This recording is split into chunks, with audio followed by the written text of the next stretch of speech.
My name's Margot. I actually do not know Supernatural from watching it, but I was around during the Super Kulak time on Tumblr when Supernatural was everywhere. So kind of going off of that, was there any moments where you saw a fan or had a fan interaction and you were like, oh, I'm gonna remember this forever?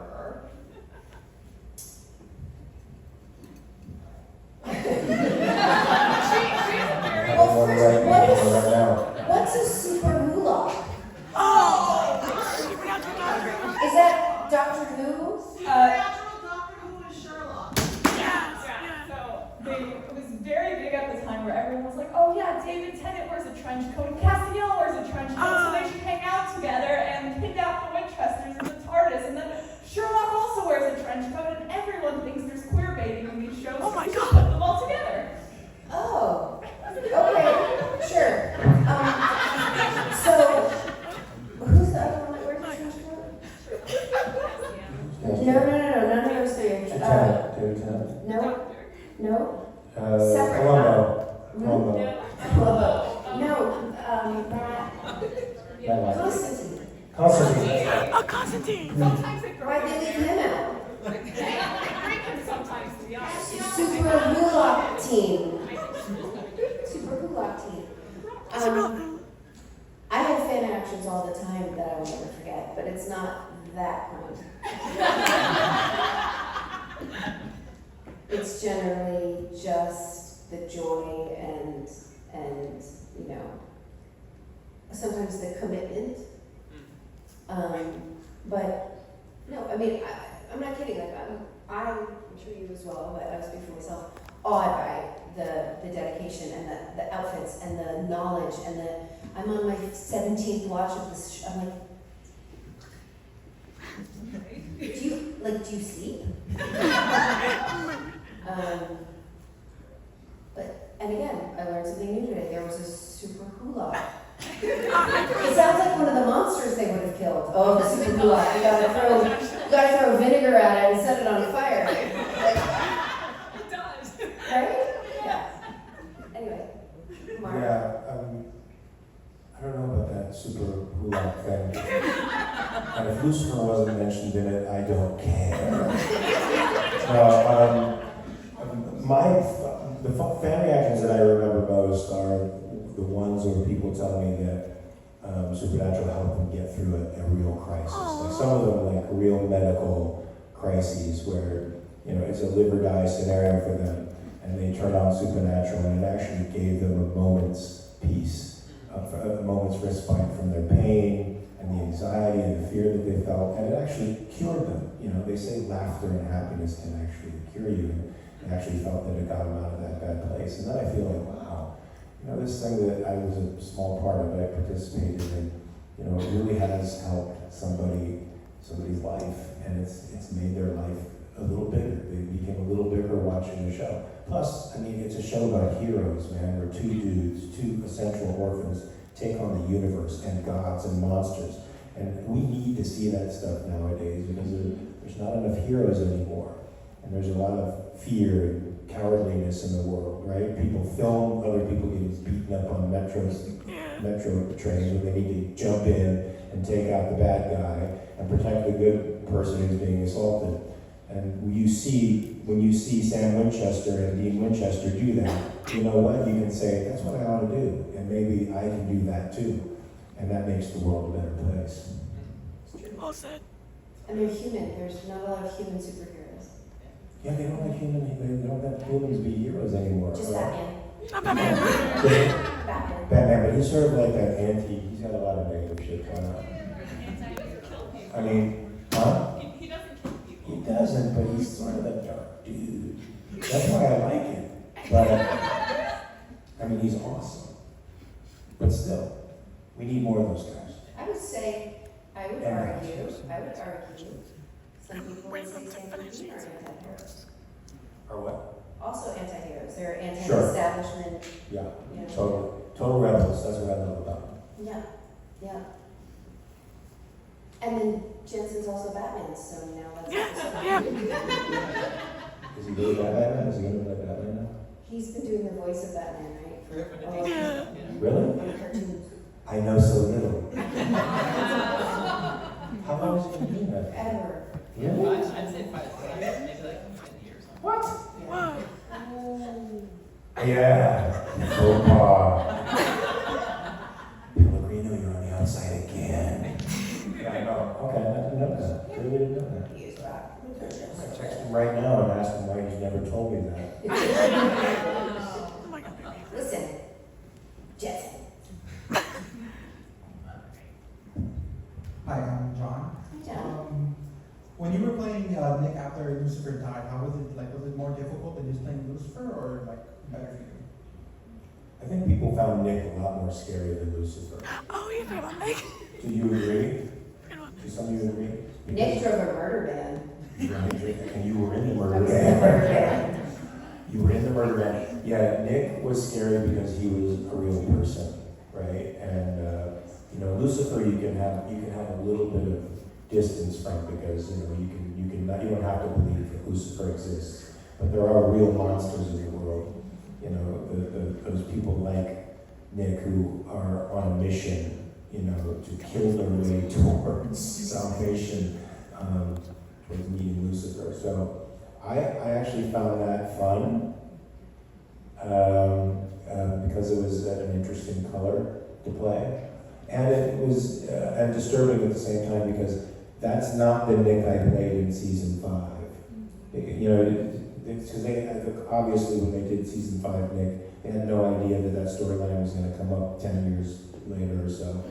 And so I had a vision of Nick as a man who was mad at God because he had done everything right, and God betrayed him, and his whole family was murdered, and that's what made him angry at God. But you know, the story of Nick as it trickles out through the narrative is a little different. You know, he's a lot more complex, and there's a lot of dirtiness and neglect and bad in his background. And then, of course, once Lucifer's contaminated the vessel, he's enamored of power and will choose that over his wife, even in the end. So it becomes a totally corrupt character, and that was sort of interesting to play that stuff. Really, really interesting, fun to play with evil.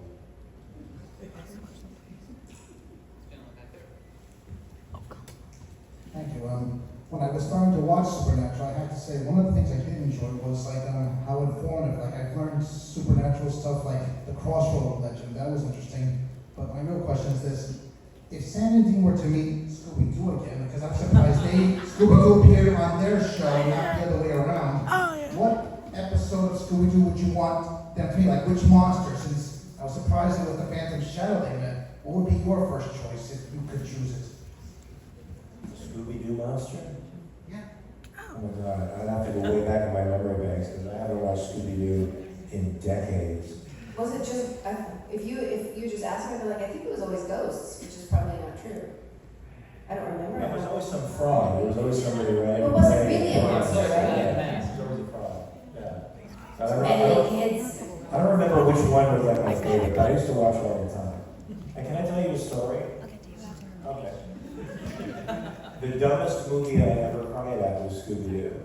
And I cried in the first Scooby-Doo when Scooby said to Shaggy, "Right up you, Raggy." I cried, I bawled, literally started bursting out crying in front of my kids who were looking at me like this. What the fuck? It was because I literally was living through, like, it was Frankie telling me that he loved me. And he was such a young thing back then, huh? That's that scene like they were like tied up and walking alongside, right? Yeah, I love you, Raggy.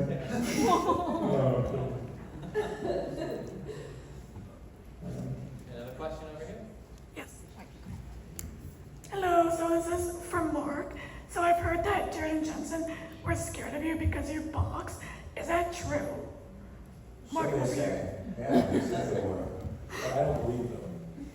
Jensen is very athletic and talented, and when we were doing the fight scene in the cage, I did a fake little liver punch you know, where you pull the punch, but you can still feel it touching the other person. I did that to Jared, and it was like I hit an oak tree.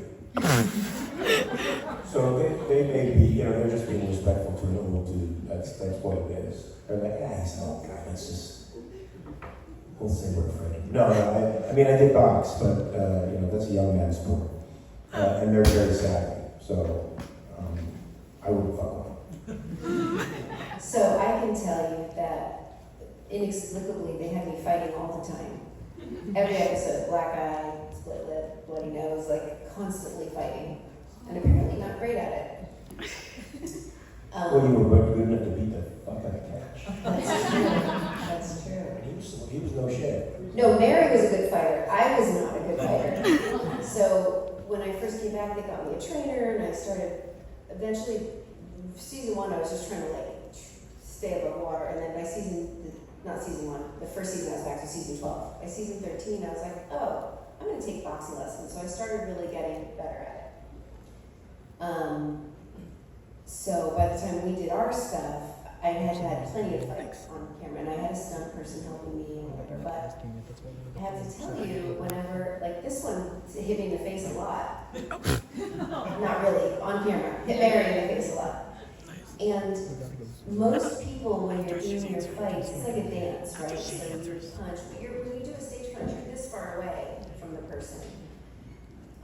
Jensen did get hit in the face a lot because you would bring in a guest star and be like, okay, you're gonna have a fight, and this person's never done a fight ever. And if you miss your mark by this much, now you're hitting him in the face instead of missing. I watched him get hit so many times, and he's just like, it's fine, just give me a minute, and his nose, his eyes around.